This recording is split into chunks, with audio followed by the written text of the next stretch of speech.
Hey there, and welcome to the Holistic Badass Podcast. This is a podcast covering all things holistic.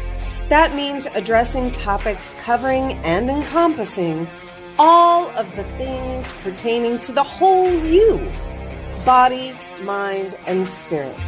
Let me, Lori, be your host and guide as we journey through a variety of topics from which you may draw from in order to form your own self-care regimens in a well-rounded way, which makes you a holistic badass. So sit back, buckle up, put your feet up if you're at home, be prepared to have your ears on if you're driving, and let's listen to what's up today.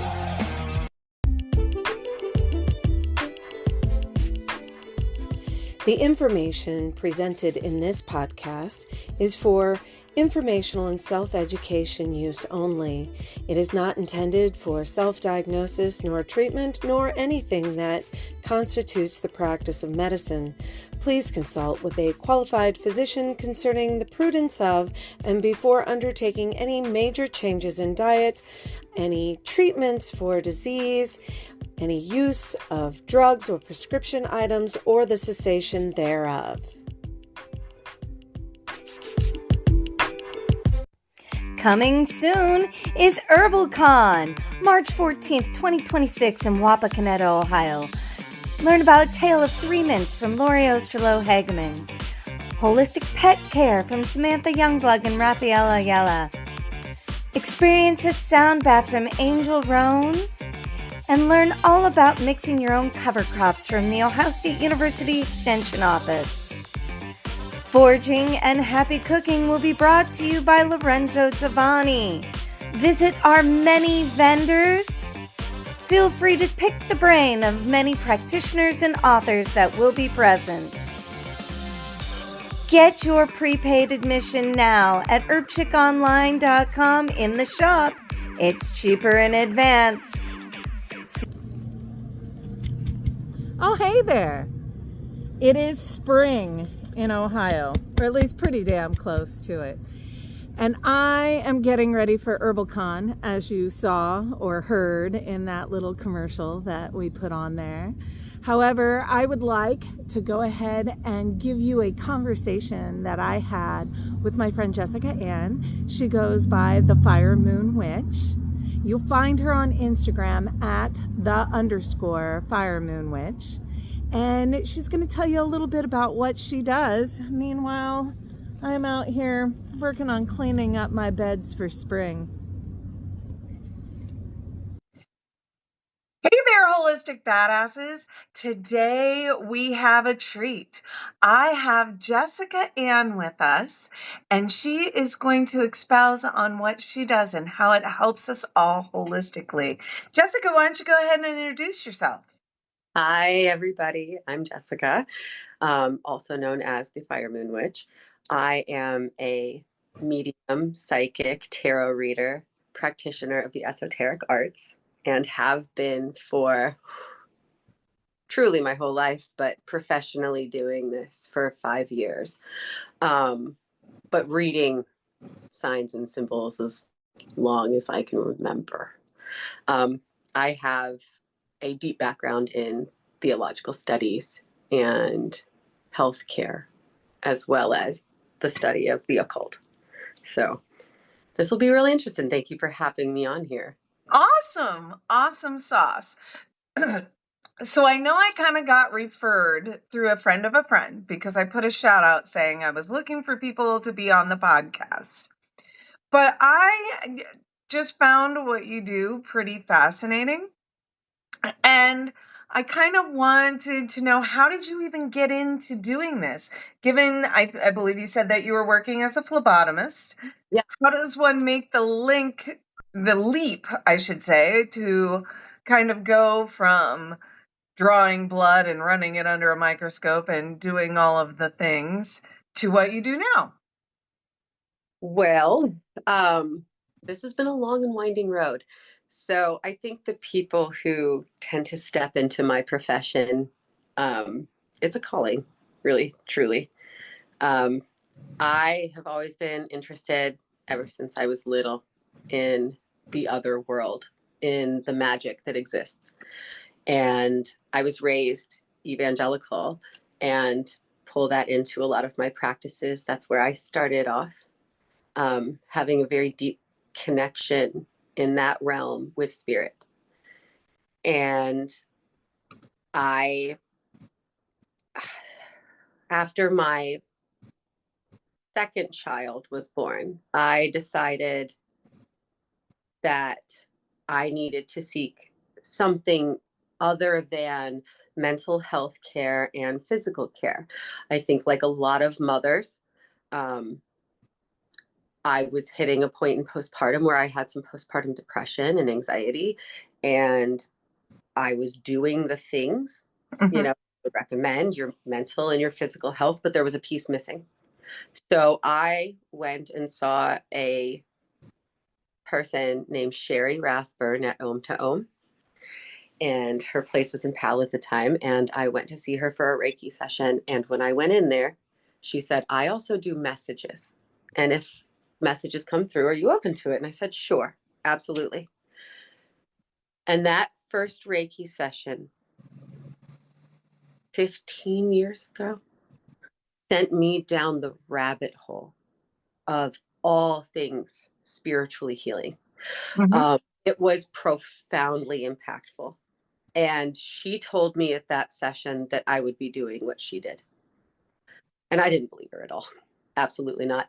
I was like, there's no way. Are you kidding me? My parents and I, they're very devout, but in a different spiritual Right. realm I am. And um, there's no way. There's no way I would do this. But here I am. All these years later, she was absolutely right. And I have been told this when I started getting into the world and started deep diving into qigong and reiki healing and the chakras and what your body's energy field is capable of doing. That it led me here, and Mhm. now practice a part of that healing in my own profession with my Well, reading. a person's energy field is kind of like, I'm trying to think, because I also do Reiki. Um, I kind of feel like it's like your sticky tack. It's like those sticky glue traps that you use for mice, Yeah, right? And when you're walking around, you just kind of get all this shit stuck to you. And, sometimes you got to clear it out. And if it doesn't clear out, then it becomes a problem. It's like having a dirty furnace filter, it becomes a problem. absolutely. It's we wash our bodies. We need to wash our spirits off too, right? Our energies off. The ick gets stuck, and we got to go take a bath. Yeah. And it's been one of the most affirming. Like, it has restored my faith, not only in humanity, but in what exists beyond, what we are capable of as human beings. Right. Exactly. Um, and sometimes restoring your faith in humanity alone is it's hard some days to hang on to that. It's hard, especially when you're driving down I-75. That's hard. Yeah, no. Road rage is real, yo. There are times where it's like you have to take a deep breath after you get out of the car. I recently took my two teenage sons. I have 4 sons. 2 are still at home. I took them on a little 2-day getaway trip. We went to Louisville and did the underground lights under Louisville, went to Louisville Slugger, went running around down on the riverfront and got supper at whatever restaurant we felt like looked good. Went to a hotel, and then the next morning we went back to Cincinnati and did a trip through the Underground Railroad Freedom Center and checked it all out. And then we went to Jungle Gyms. Oh, I've heard of Jungle Gyms. I'm in the Columbus area, but like Yeah. I've heard of Jungle Gyms. That's You first. need to go to Jungle Gyms because it is all the food you have ever heard about from everywhere around the world in one place, and it is amazing. But that was our trip, and there was a whole lot of times where like my 14-year-old be like, Mom, I think they're flipping you off, and I'm like, just keep swimming, swimming, swimming, just keep swimming. Yep. Like, I'm already driving 80 mile an hour. If that is not good enough, they will just have to flip me off today. Oh, I know. It's, I saw some quiz. It was like Ohio is like in the top 5 of worst driving states. Did you see this? I'm like, I believe it. I've seen some iteration of it, and yes, I have a good friend from Indiana who sends it to me all the time going, hold you. Yep. Hold you. If we made it through the offensive driving in Ohio, I feel like we could survive just about anywhere. Absolutely. Probably a lot of war zones too, because they my French, but that fucker ain't getting in front of me today. Watch me, buddy. Yeah. We're not letting anyone over for shit. Exactly. But so when you're working with people, what kind of clientele base do you normally get? Like, do you find that it's a certain type of person, or is it just like a wide array? It is a wide array of people. That has shocked me the most. It's been some of the most inclusive work that I've done, and I've worked in hospitals. And I'll tell you what, I didn't expect that. And this is what has restored my faith in humanity, because people are curious and they are trying to connect. And this is a universal energy that connects us all. Mm-hmm. When I started doing vending over the summer, a couple summers ago, I was invited to do an event in Chillicothe. Oh, I love Chillicothe. Yeah. I've never been to Chillicothe. So, I've been up and down the East Coast and other places up north in Ohio, and Chillicothe, like going down south and actually like exploring, is not something I've done. And I said yes before knowing what I was saying yes to. You're walking in the Appalachian homelands. That's exactly what it was.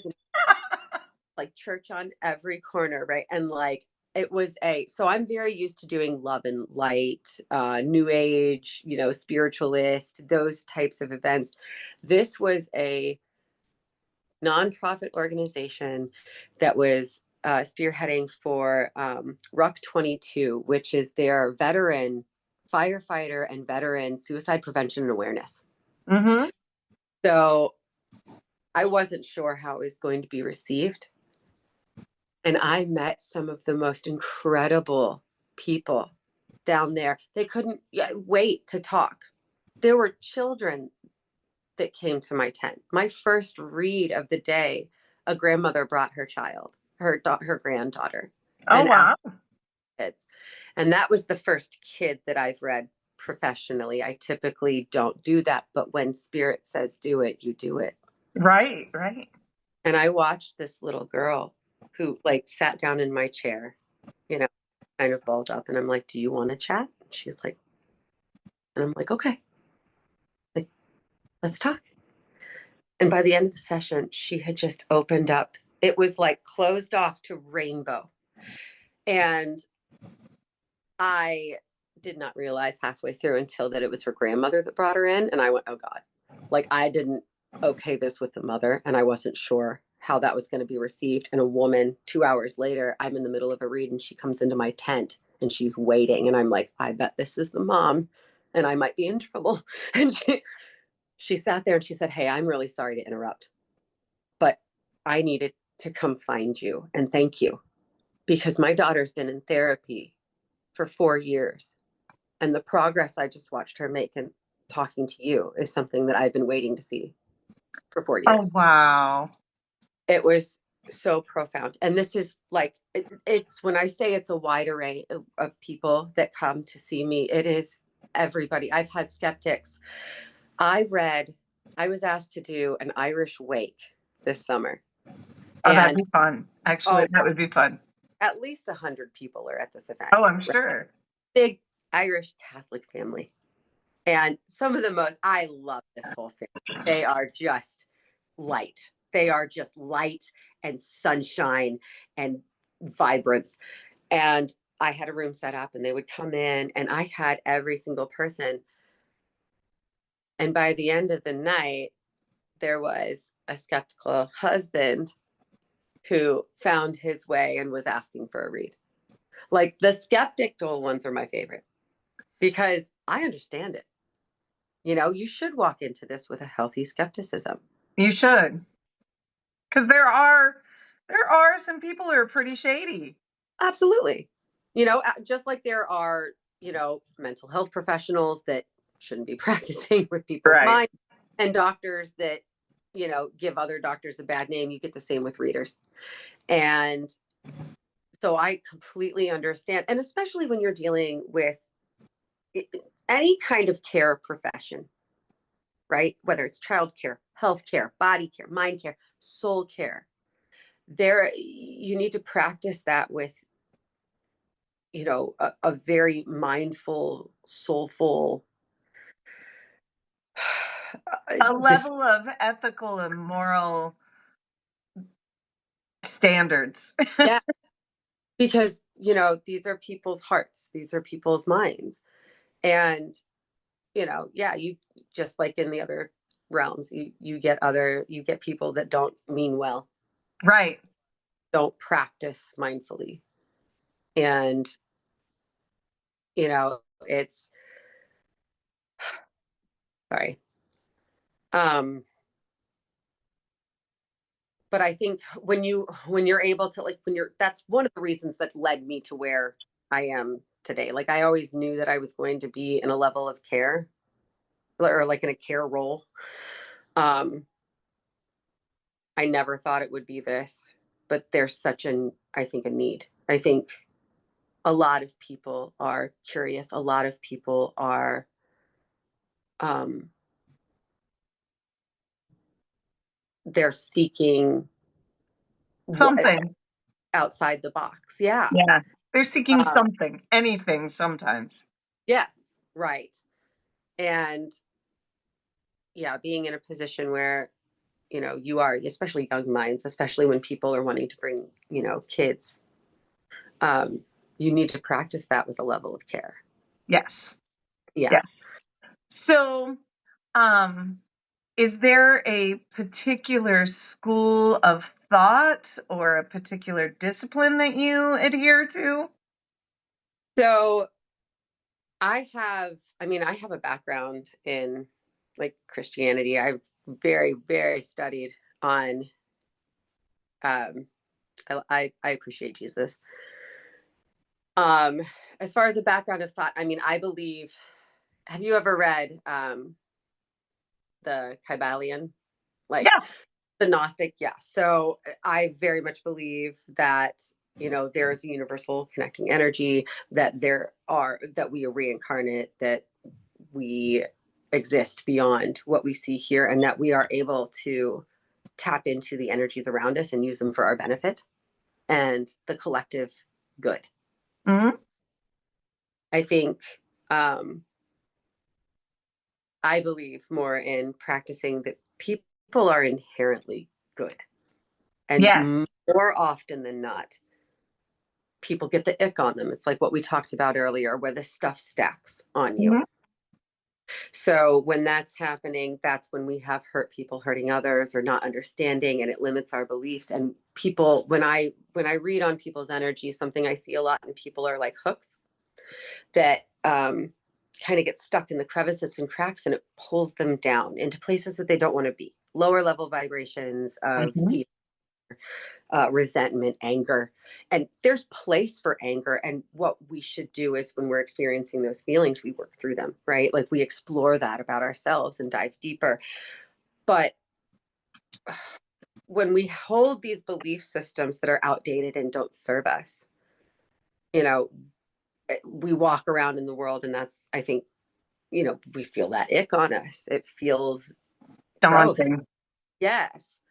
So in my practice, you know, like I am here to provide clarity. You know, it's it's not me, it's you. This is your journey. I just interpret signs and symbols. Mhm. I am able to reach out, talk to spirit, your people on the other side, your team, the messages that are there for you, and bring them to you and Mhm. help. Um, but when we are able to, like I said, utilize these energies that are at our disposal to kind of shed a light on who we are, like we get to release those hooks, those things that don't serve us, and expand. So that's how I see the universe, is like contraction, expansion, contraction, expansion. That whole story reminds me. So my husband, who's passed, he used to go catfishing in Did he go channels. noodling? Like, did he ever noodling? Like, have you ever? He said he did. I never went noodling with him because I'm not getting in these lakes around here. One of them is one that had to be treated for bacterial overgrowth. And I was like, no way. But um, he when he would go catfishing, sometimes you would get a catfish that had been caught multiple times, and there would be hooks stuck in a gill slit or something. And Yeah. that's where you're talking about the hooks in. Some of those channel cats, they get multiple hooks in them and they kind of get drugged down, and sometimes they got to go until they can get the line snapped. Yes, absolutely. And that's what that's what I want to help people do, is snap those lines that are keeping them stuck where they don't want to be. We get stuck in these thought patterns, these loops. Sometimes we're completing karmic loops. Sometimes we're playing out loops that we don't need to be stuck in, and we just need to get, off the ride. So like I think about living life like on a wheel, right? And Right. that wheels like always going forward, but sometimes it feels like we're going backwards. That kind of feels like that collective backwards, I think, right now for all of us. But a collective reading is, we're still in motion, we're still going forward, and it's about releasing ourselves from outdated expectations and outdated belief systems so that we can grow. Well, yeah, there's a lot of that. I feel like every time we, as a whole, as society starts to let go of outdated belief systems, there's always some asshole that wants to kind of try to drag us back into it, like, oh, before you forget, this is how we, yeah. Yeah. So it's painful, but growth is never, ever, meaningful growth never, ever comes easy. So how do you go about finding your clientele? Do you do mainly like word of mouth, advertising, markets, like vendor shows and such? So I mainly word of mouth. My people find me. Okay. I have been very fortunate. Like, I'm not a big tech person. I I'm like, user error. Like, I'd rather be in the woods making my You, cats and my animals, and people come to me, and I tell them, and you they go go on. full 404. Yeah. So, it's I'm not the best at like putting myself out there on social media. I wasn't really sure if this was going to work as well as it has, but it's I think I think the most important thing for most people is when you live in alignment with your authentic self, everything just comes to you. Like if you're not feeling right about something, sometimes there are delays, things will get in the way, things like that. But sometimes we don't move because we don't want to, and we're not supposed to. We're supposed to be in rest, or we're supposed to move a different direction, right? Hmm. Um, for me, I'm not, like I said, I'm not big on the social media as much, but a lot of it is, oh, I heard from a friend of a friend. Oh, this person told me, this person sent me your way. I heard about this from, so and so, and you did this read there. And then vendors, yes. Like, I do vending in the summer because I like it, and I love being outside. Right, right. Farmers markets are beautiful. I connect with a lot of people more so at farmers markets. I kind of look at it as my free soapbox. Yes. And I can pass out all the invitations and they can all come find me. So how do people get a hold of you if they are interested? So typically, I mean, I do have business cards and I'll pass those out and people send them off. Usually I get text messages. I'm a typical elder millennial. Like I prefer text message to anything else. No, it's Like, okay. It's I'm like, okay. no, but I'm a people, younger Gen X, and I tell people all the time, if you want something, just text, and then yeah, like tell me when is good to call you, and I'll yeah, call you. honestly, I feel like there's this subset of like younger Gen X, elder millennial that really we're our own subset of like, but yeah, Yeah. that I'm like, people get a hold of me on, they'll contact me on Instagram or Facebook. Like people slide into my DMs and they're like, that's how people contact me. Or yeah, like if they'll find me, usually it's just my phone or they find me. I don't know. I had a lady show up at my door once that had found me at a vending festival and And was she figured out where you live. That's a little creepy. Not figured gonna out. lie. I was like, well, she was somebody that ended up, her kids went to school together. So Okay, like, that's wasn't different. out of the realm. It was more like a distant neighbor. So I was like, okay, this is why I'm letting this slide, but don't show up at the door unless I've given you my number. Thank you very much. Yes, yes. Call first. Call first. Call Um, yeah. So, what should someone expect if they see you for an appointment? So I typically do 30 to 60-minute sessions. They go over because I'm chatty and I never learn to shut it off. I can't help it. And I'd rather help people until I'm done helping people. Um, so some of it's catered to client need. I have people that come in. I use different divination tools. I practice tarot. That's one of my favorite divination tools. I've used pendulums with people who very much, they like the dowsing rods. It depends. Dowsing rod has come out only for a specific person, and that was because there was somebody that passed. And people, they can expect that things will be brought with me. I always come with a bag of everything. I'm a healer that makes house calls. I love for people to be comfortable. So it's like if you're more comfortable in my space, then come to me because Mhm. this place is magic. If it's more comfortable in your house and you're going to be more open to receive the messages that are there for you, then we're going to do the work there. Now, there are some people that, if you're more closed off, if you have had a lot of extra ick on you, then we're going to do some more time clearing that stuff off of you first and getting you open. And so that has involved Reiki, that has involved somatic breath work. um it, I tend to practice like without attempting to appropriate culture, because that's most important to me. I tend to follow more of my roots, which I have a long history of Appalachian folk magic. And understanding that also traces back to your Celtic and Gaelic and Norse roots. So that's what I try to practice, understand more of, because that's what I connect with mostly. um but it also depends on what the spirit tells me beforehand. I had somebody who I felt needed an egg cleanse. That's not something I typically practice. I don't practice on clients because that is a specific culture. Mhm. Uh, but this, not understanding yet before the person walked in, that was a gift from her aunt because her aunt practiced that. Well, and And if anybody wants to know what an egg cleanse is, which I know what that is, but I do suggest that you Google that.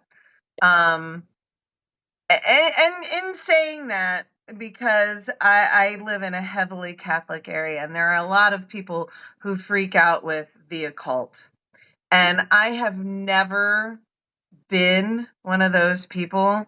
And just in case this cuts off, I will start a new session and hit you back. Um, I have never been one that shied away from the occult.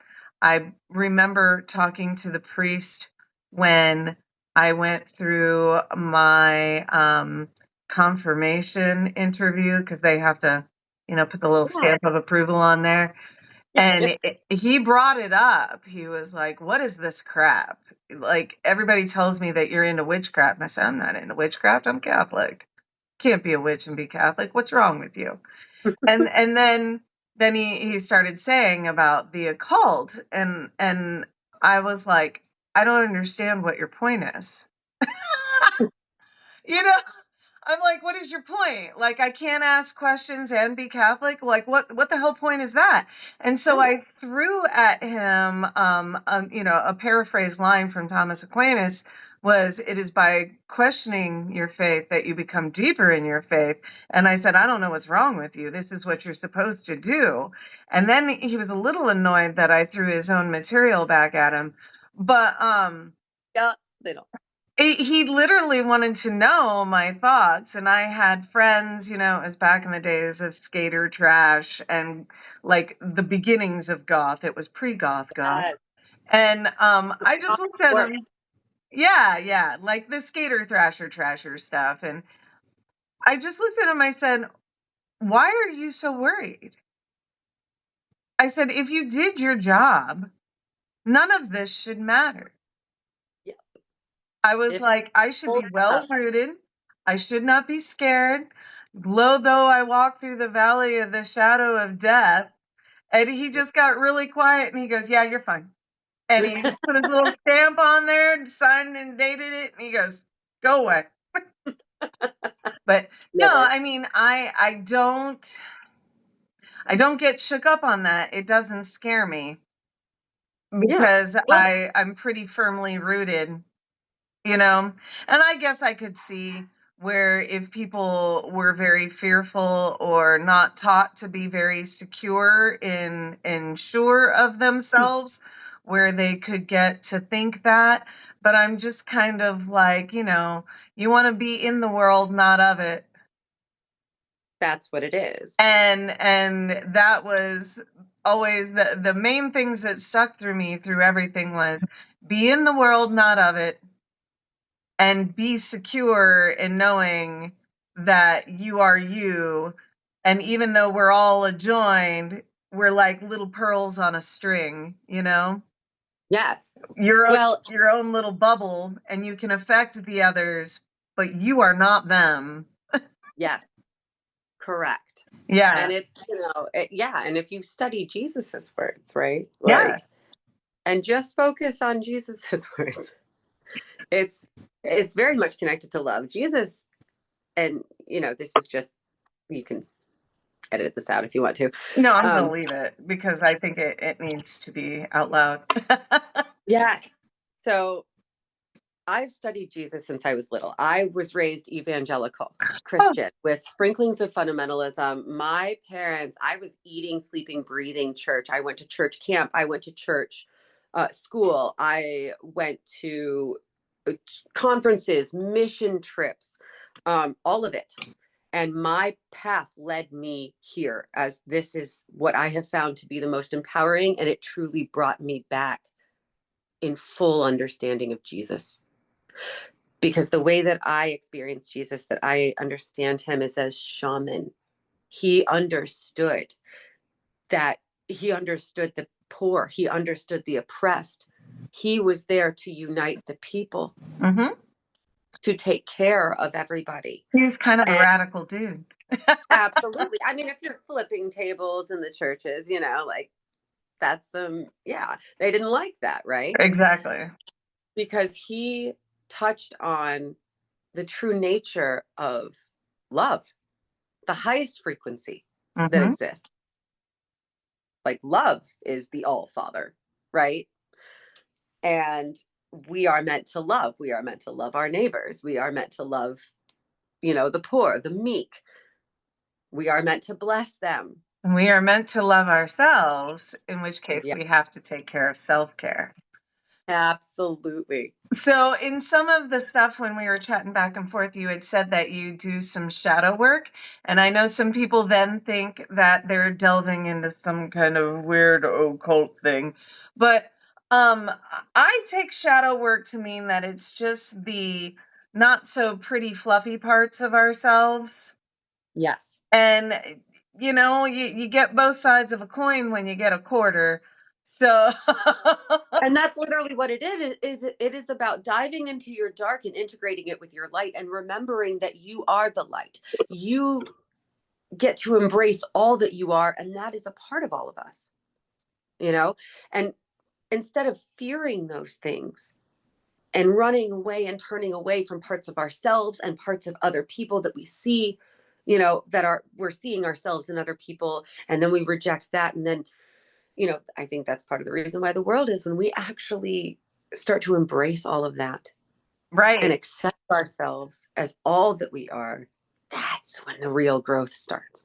Right, exactly. And the whole reason why I have you, and I've had a couple of other people who do similar type practices as you on, is because I personally feel that the connection between the emotional and the physical and the ethereal and the spiritual and the emotional and the physical cannot be fully severed.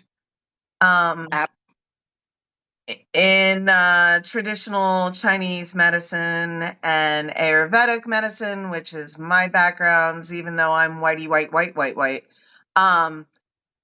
I've had a lot of instruction with them and I'm not an expert. However, I like to draw from those because they emphasize on taking care of everything. Like, in those traditions, they assign certain emotions to certain organs. Yes. And so, like, even though I am not fully immersed in either, I know the bits and the pieces. And so if someone is displaying certain signs, but there's nothing physically, pathologically, medically wrong with them, but they're still showing signs of, say, like an overactive bladder, then maybe I'm going to ask them, like, what's pissing you off, man? Well, yeah. And we see this. We've even backed this medically, right? We see women that break down with autoimmune diseases, right? It does not start in the mind. It doesn't start in the body. It starts in the spirit. We get stressed, we get angry, we get those emotions stuck in our bodies, and then it starts to break down the body. And you've seen this in like women that have gone through toxic partnerships, marriages, long term, Yes. where like their entire bodies, their hips are grinding together because we carry trauma in our hip center. Mm-hmm. And that starts with our spirit first catching, like you said, that piled on ick, that energetic ick. And then it weighs us down, it weighs down our minds, and then we get dis-ease. Mm-hmm. They're even connecting certain cancers now to chronic inflammation caused by stress. And stress does so much. Louise Hay is a big one in the metaphysical self-help realm, where she had the book You Can Heal Your Life, and basically I forget what type of cancer she had. It was some sort of reproductive related. I don't know if it was cervical or uterine or ovarian. It was one of those. Yeah. And she came out with this whole list of, if this is your emotion, this is where it's going to hit. And here is an affirmation to try to help to reverse that. And the first time I was introduced to that concept, it wasn't even her book. It was one called Feelings Buried Alive Never Die. Yeah. Have you ever seen that book? I've heard of it. I haven't read it. I got that. I bought it at a Touch for Health seminar. So Touch for Health is the lay person instruction for the muscle testing that chiropractors use, that applied kinesiology. And I was like, Well, this, I guess, is kind of cool. And I remember I was pregnant with my second son, and I was reading through it, and I'm going, I don't think I was quite ready to process it yet. But, Yeah. over the years, I get it back out going, Oh. yeah, Yeah. don't say, maybe so. Yeah. Oh, yeah, most definitely. It's yes, we are so connected, and yet we try to separate these things all the time, right? From each other. We only address, like only address symptoms of things instead of getting to the root cause. And sometimes the root is spiritually rooted Yes. and energetic. And yeah, it's, and I'm sure you see this with your energy, right? When you're doing Reiki, and you can feel that coming off of somebody's body. Yes. And, something that I've been interested in knowing, because, they've done like the soul photographs when somebody passes and you can see the soul like actually leaving the body. There's like this body gets lighter. It's like barely, but it gets lighter, Mm-hmm. loses mass. If that's possible to do with Reiki when you have somebody that comes in that's carrying very heavy emotion, and the before and Sure. after. I would be interested though to see like the if there would be a difference with that Carillion photography. Yes. That would be very interesting, I think, to me, because that changes moment to moment, second to second. But I had a Reiki client one time, and I remember I was doing the initial scan, and I kept coming back to the front of her pelvis. And I remember, like, I said, I am so sorry, but I cannot move my hands. And I said, is this uncomfortable? I don't want to make you uncomfortable. Because it was like right at her belly button. Yeah. And she said, no, you're fine. I said, okay, if it becomes uncomfortable, tell me, I will move. Because that is not, I said, it is not my intention to do so. And normally I'm just hovering above the body. I said, but I have to put them here. I'm sorry. Yep. And so I did that, and she was good with it. And she did ask me at one point, and she goes, are they supposed to feel like they're on fire? And I said, I don't know, but you're feeling it too, because they're pretty warm. Yep. And I had told her, and I don't know what had possessed me. I said something about, sometimes when we are treated unfairly or unjustly, or if it actually slides into the point where it becomes not just mental and emotional abuse because you're a female and it moves into a physical abuse. I said, these things become a problem and they need to be dealt with. And then I noticed my hands just went ice cold, and that was it. Yep. You And released then it. I saw her like 3 years later, and she was bartending, and she said, do you remember me? And I was like, well, yeah. And she goes, do you remember doing a session for me? And I said, vaguely. I mean, I don't keep notes. And Yeah. and she just said, I just want to tell you thank you. And I was like, oh, I love that. And that's why you do, what you do, not for the thanks, but because it truly impacts people it and does. helps them like live their better lives. Yes. Sorry, I'm listening to my teenage son tell his buddies that he can't play a game right now because I'm doing shit on the computer and I won't get off. So that's where I was like, what are we doing? So,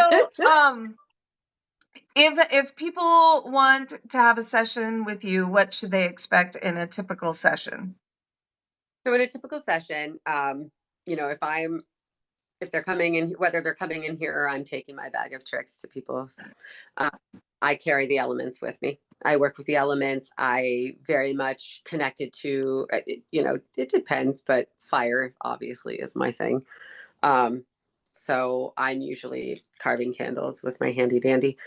But we get set up, we bring all the elements in, we call in the energies, we manipulate, we start getting that energy moving first. I think a lot of people sometimes they forget the energy moving part, so it takes maybe 10-15 minutes, maybe longer, depending on, again, who it is, and what their needs are. But there are some people that, they come in, their families are loud on this side and on the other side. Yeah. Hear Yeah, they them let you know. down the street. Oh my God. I've had, there's a client that I work with regularly, and we've been doing a lot together, and her dad loves to find me. He is my buddy now. Love you, Marty. But yeah, he very much comes in. So, they bring in, and, there are people sometimes coming with them. And so I use different decks. I like to have a variety available to me. Plus, tarot and oracle decks are like Pringles. Once you pop, you can't stop. So I have 50 at any given time. And then I pick the ones that feel the most right, and I just start letting them tell me stories. Every practitioner is different.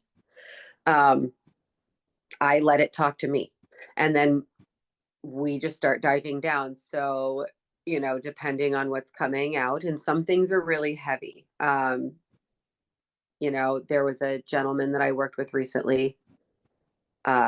Spirit was absolutely moving that day. I went to him. We were in his home, and before we even started the session, I turned around, looked behind me, and there was a picture that was like on the wall behind me.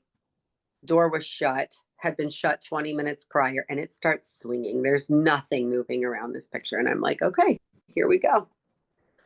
He sat down. His son came through. And I mean, it was pretty deep. And he dropped the name of, he had passed in a pretty abrupt and tragic way. And there was a person responsible for it. And the name came out of the person that they had suspected. And so there's hard stuff that you are hearing in these sessions. Sometimes they're very light. Sometimes it's, just letting them know. Sometimes it's, you were right. Mm-hmm.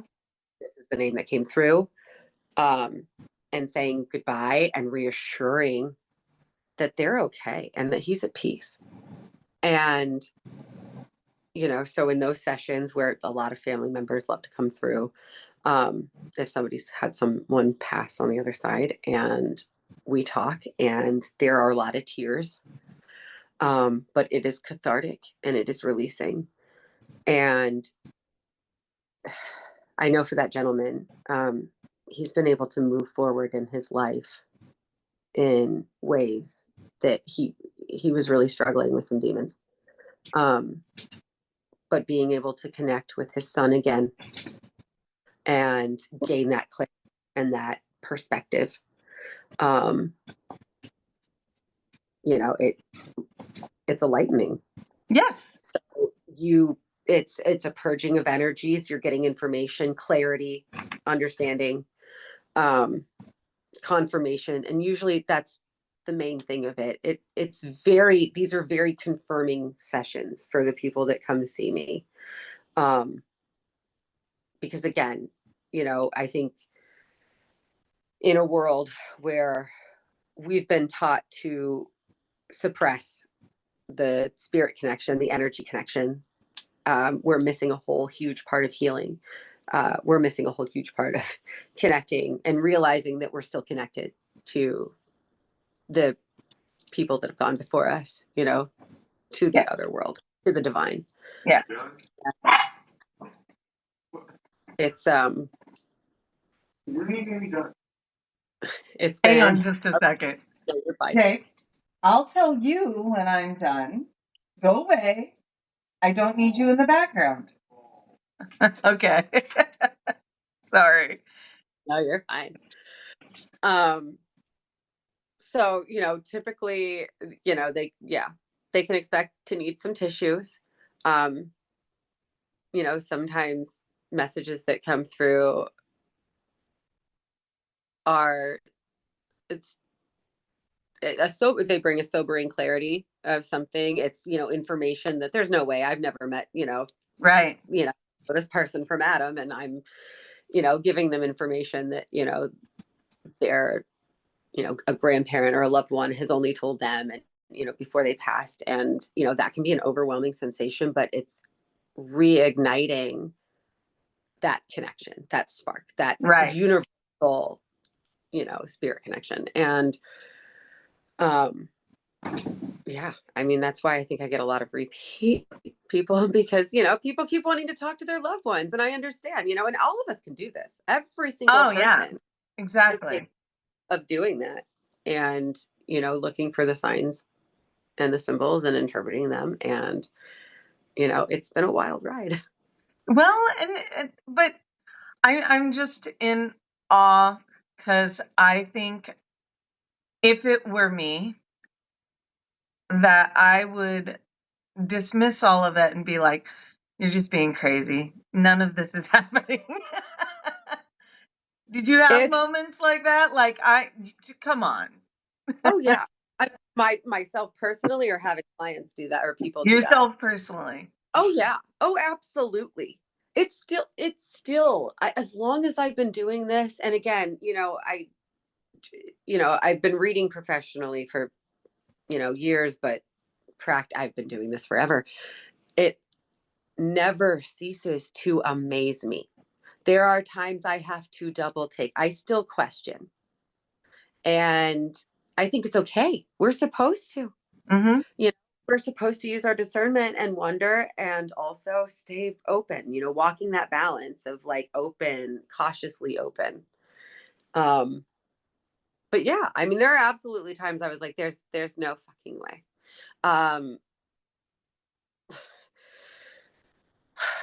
There was, let's see, there was a lady that I read for. She sat in my tent, and, she's like, sits down. She's like, tell me what kind of summer I'm going to have. She's bubbly. She's so sweet. I loved this lady.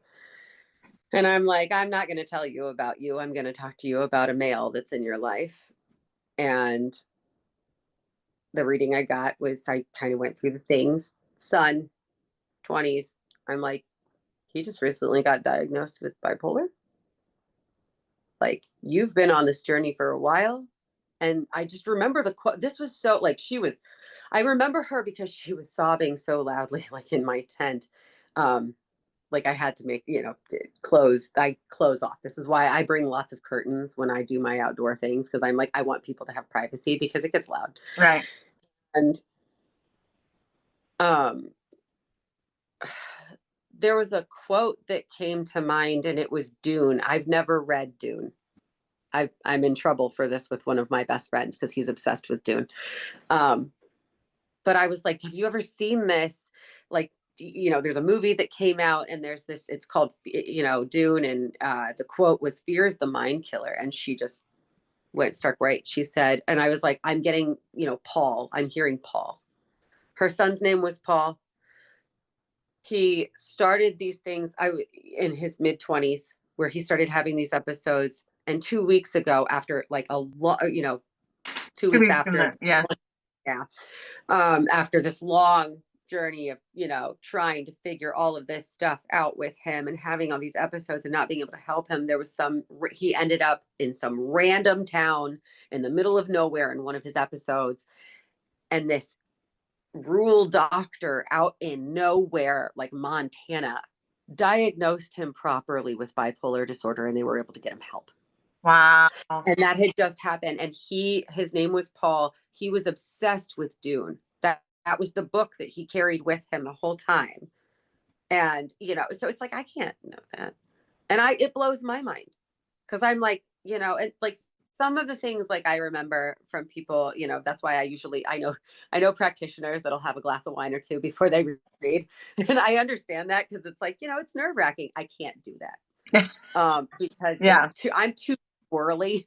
Like, I can't focus when I do that. So it's like, for me to be able to pay attention and not get lost in all of the things that I get hit with. Right. Yeah. But I did that one time accidentally, like actually it was a girlfriend of mine. She invited me along, and it was before I started practicing professionally. And it was a group of Catholic mom friends, like school mom friends. And I'm like, don't be weird. Don't be weird. Don't be weird when you're down there. Like, this is a girls' trip. Just be chill. I have no chill. I can't turn it off. And I had some wine, and we got in the hot tub, and I wasn't really thinking about the wine and not eating. And I ended up channeling this girl's grandmother, and I don't remember what I told her, but I told her whatever it was that she had said to her, like as a little girl. She had these like sayings with like all like 11 of her grandchildren and like one special little word. And I said, whatever it was, I said that. And she's like, how do you know that? Like, how do you, there's no way, like, I haven't told anybody that. And I'm like, I just work here. Yeah.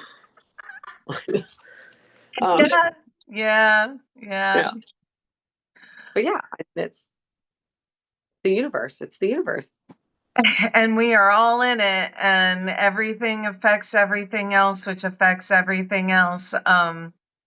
There was a monk that I like to quote because he was a very big backer of the organic food movement, which is near and dear to my heart. But he literally said, eating is a moral act. Breathing is a moral act. Everything is a moral act because everything is related to everything else, which is related to something else. And he literally was like, this is how it works. He goes, you think Like, it doesn't react to something, but it does. It's all tied together. And you know, I think about that a lot. Everything's tied together, and there really isn't any way to explain that away. right. And I think that's what we're seeing too. We're seeing kind of the veils being pulled back, and we're realizing just how tied together everything is. Exactly. So, if you don't mind, I would like to put whatever contact info that you would like people to have to find you. I can put that in the show notes. So then y'all, if you want to find Jessica, you can find her that way. But thank you for talking to me tonight. So there you have it. That is what my friend Jessica Ann does, the Fire Moon Witch. You can find her on Instagram at _Fire Moon Witch. Jessica is a wonderful person, and I hope you all take advantage of this time to find her, follow her, and if you feel called to consult with her, do that. In the meantime, I am going to spend some time cleaning up this yard. Hope to see you at HerbalCon. Have a good one. And go out there and be that holistic badass I know you can be.